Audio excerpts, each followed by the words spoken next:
study for the Mcat? Well, you want to give yourself a timeline. That is the first thing. Give yourself a timeline. If you're a junior in college and you want to spend 3 months hardcore studying, now when I say hardcore studying, we got to clarify that. Let's say you decide to study for 3 months. Somebody said they want to study for 6 months. And somebody said they want to study for a year.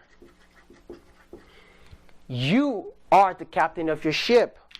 You know how smart you are. You know how intelligent you are. Don't lie to yourself. If 3 months is not enough, don't follow your friends and go and take this test. It's a bad idea. If you need 6 months to study, put in that hard work of 6 months. It's going to pay off. And if you need a year because you're working, you're a nurse, or you have other jobs and you try to balance everything, give yourself more time. Because the more time you have and the more dedication you have, the more likely you're going to do well on the exam. So let's say student A decides to go for a 3 month practice to study hard. Now, this is the part I don't like about students. Oh, I went to the library today. I got there like 7:30 in the morning, and I was there till 11 p.m. at night. So they'll come out of the library. Let's say they got there at 8, and they studied till 11 p.m. That's about 12 plus 3, about 15 hours. And you come out of the library and you say, oh man, guess what? I've been in the library all day studying. I studied for 15 hours. Now let's be honest. Step back. Did you really study for 15 hours? Now, did you count the time when you went on Facebook? Did you count the time you were talking to your friends on the phone? Did you count the time when you went to take your bathroom breaks? Did you count lunch time and dinner time? Did you count the time when you went on Twitter, when you were checking your email, even when you took a nap in the library? So I want you to be realistic. When you go in the morning and you try to study all day, you want to study. An average human being can only have a attention span of actually assimilating information for 45 minutes. 45 to 50. So what I want you to do is, for every 1 hour that you study, which you are not going to study for an hour straight, you want to study for 45 to 50 minutes. When you study for 45 to 50 minutes, take a 10-minute break. Take a 10-minute break and go on Facebook, talk to your friend, call your family, you can go to the bathroom, go to lunch for that matter, or Twitter or email, or then you want to take a nap. 10 minutes, but you got to time yourself. You go back and you do another lap of 45 to 50 minutes. You do that, and after doing that for 4 hours, you are tired. I'll be honest with you, you will be tired. It's okay. Get up, go to lunch, take an hour lunch break. That is the perfect time. Maybe you want to review some of the things you've read, some of the notes. You might just, while you're just eating, or you can, just have a good time. Go back again. Spend another 45 to 50 minutes. If you dedicate, just say 4 to 6 or 8 hours a day, you want to break it down by this. So at the end of the day, you are productive. And every day, you have to do questions. So let's say you decide to do verbal today on your timetable. You study verbal and then you do questions, right? There's really no way to study verbal. You just have to do the question. Understand how they want you to take the exam. Read the answers. Read the right and the wrong answers. Why it's right and why it's wrong. You time yourself. Don't fool yourself. This is serious. You want to get into medical school. That is your goal. This is going to be one of the hardest things you will ever do. But it's also so worth it. I can guarantee you that. So that's how you approach studying. After 3 months, 2 weeks before the end of 3 months, or 2 weeks before, or a month before the end of your 6 months, or a month before the end of your 12 months of studying, what do you want to do? Start doing those practice exam questions given out by the WAMC. When you do them, see how you're scoring. Let's say verbal is your weakness. What do you want to do? Focus on the verbal. I see students do this a lot. They'll be scoring like 11 on the bio and 10 on the chemistry. And they're getting like a 4, 5, or 6 on the verbal. And guess what they do? They ignore it. Like, it's okay. And they still reading biology. Why are you doing that? Don't do that. Take verbal and start to knock them out. Do more questions until you have mastered how to take the verbal exam. And remember, do not ever walk into that exam room scoring in a low score range on your assessment and thinking you're going to blow out the exam. All right? So, now that we've learned how to study for the Mcat, we are scoring between 29 and 45.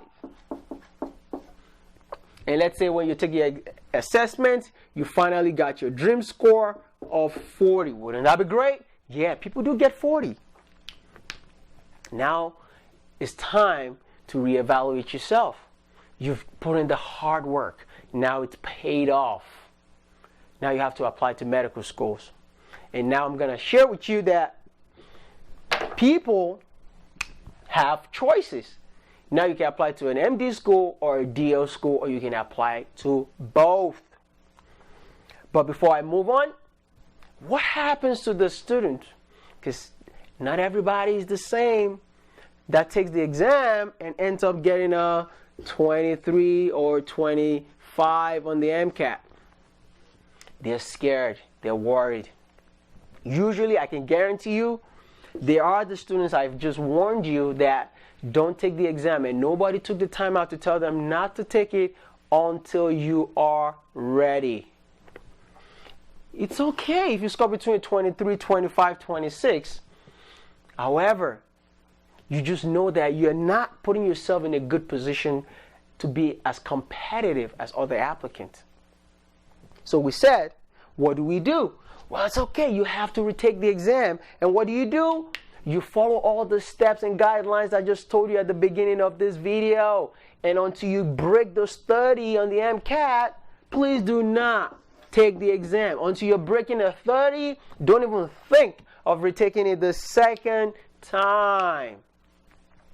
So people ask, what about if my GPA is a 3.0 or 3.2? And oh my God, my Mcat scores are great, but my GPA is not good. There's other options. Now, medical schools want to see you're really dedicated to medicine. So what do? You can go and get a master's degree. Get a master's degree in biomedical sciences.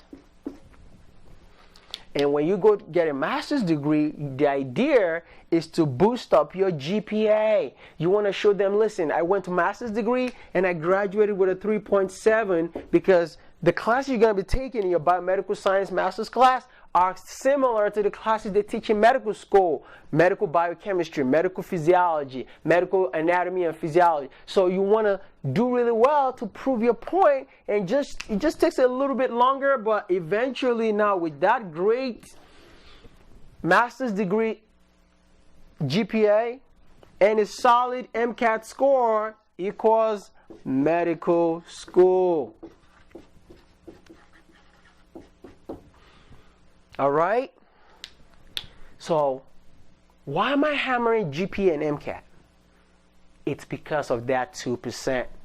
However, there's other things you need to do. You can't just be a nerd. That's not enough. They want to see a lot of extra stuff. What does Mcat score and GPA do? Mcat plus GPA,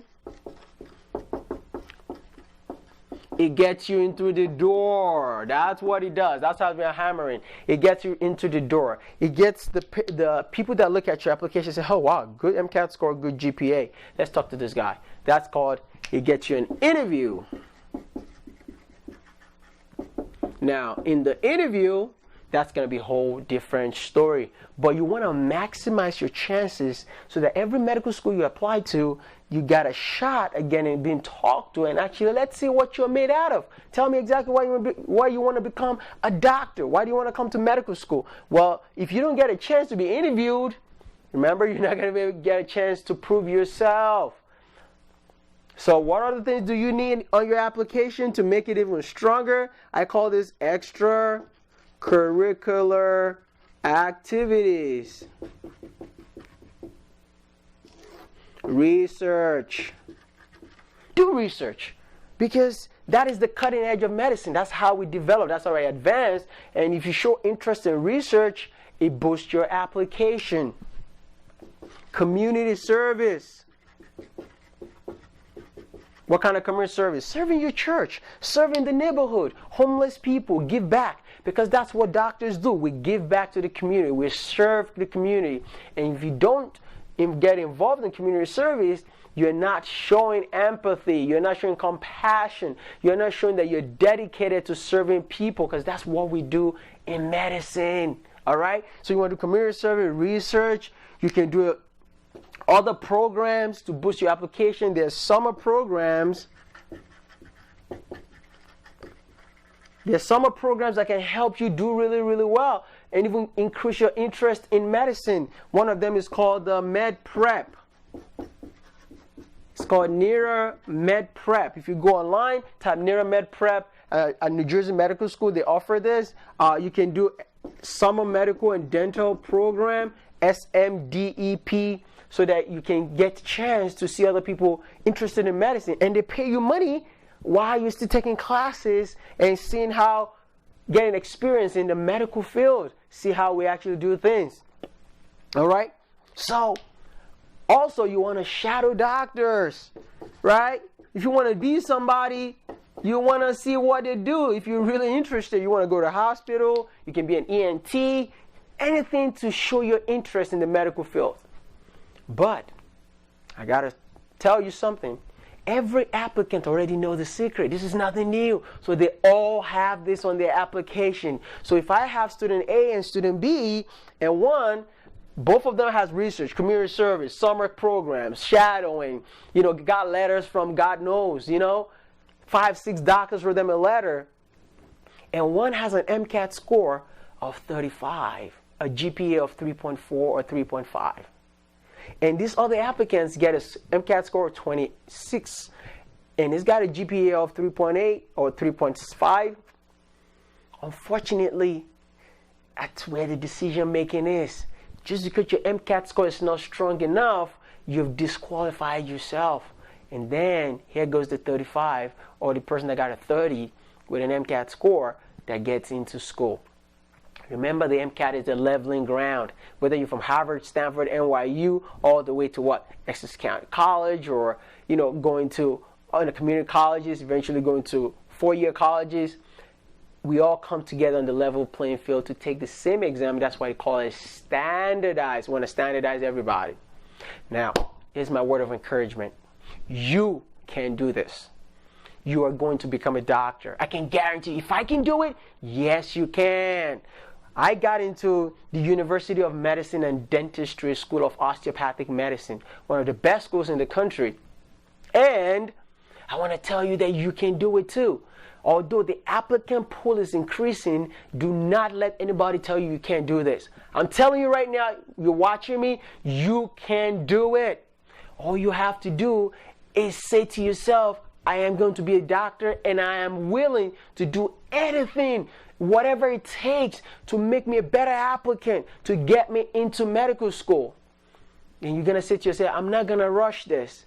If I have to take my time, I will. If I don't have to take my time, I won't. But know yourself. Know your strengths and your weaknesses. And prepare very hard. Put in the sweat. Put in the hard work. Study like you have never studied before.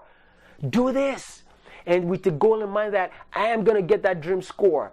And when I go on interview, I'm going to show them I'm going to be the best doctor they can ever imagine. They're going to be an applicant applying to their medical school. Do not let anybody talk you out of this, because you are the future of medicine in America. All right? If you have any questions, please shoot me an email at support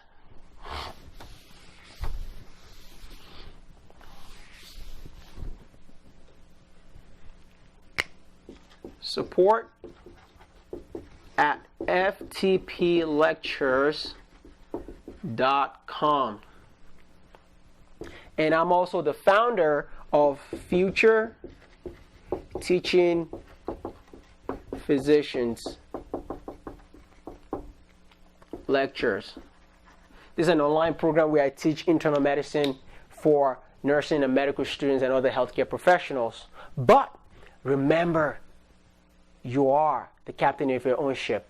And as Henry Emile said, to me, a man will be endowed with a lot of knowledge so that just with my mere presence, I can relieve people's suffering. The journey of 1,000 years begins with a step. And I want you to realize that that step begins today. So when you make up that mind, don't let your medical student advisors tell you you can't get into medical school.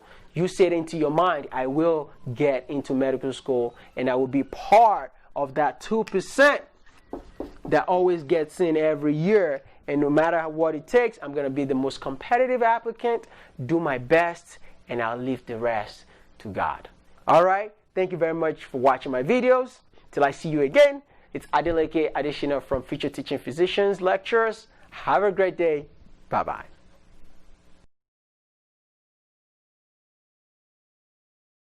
Hey, thank you so much for watching the video. I hope you learned a lot. Are you studying for the USMLE Step 1 or Step 2? Are you studying for the NCLEX, or you're currently in nursing school as a nursing student? Are you a PA student currently in school or studying for your PANCE exam? Or are you a nurse practitioner student or trying to take your NP board exam? Listen, I've got super awesome content for you. If you truly love this video and it simplified your learning process, I want you to check out my website below. I've listed all the list of exams, whether you're studying for any of this board exam, and all I want you to do is click on the link right now below so that you can take you directly to my website. For USMLE, just go to smashusmle.com. For NCLEX, go to crushnclex.com. And if you're studying for the PANCE exam, the nurse practitioner exam, or you're studying for your internal medicine board exam, just click below and it'll take you directly to ftplectures.com. Listen, I can't wait to help you. If you need to get in touch with me, just get to my website, you're able to reach me directly, and we can work together one-on-one. Listen, you're super awesome, and my goal here is to help your dream come true. If you want to be a doctor, want to be a nurse practitioner, a registered nurse, or physician assistant, I'm here to help you get to that next level. With your medical knowledge, let's save the world together. I love you guys. You guys are super awesome. And do not forget to click on the link below to be able to get to my website. Also, don't forget to subscribe to my channel. You guys have a great day. Let's go.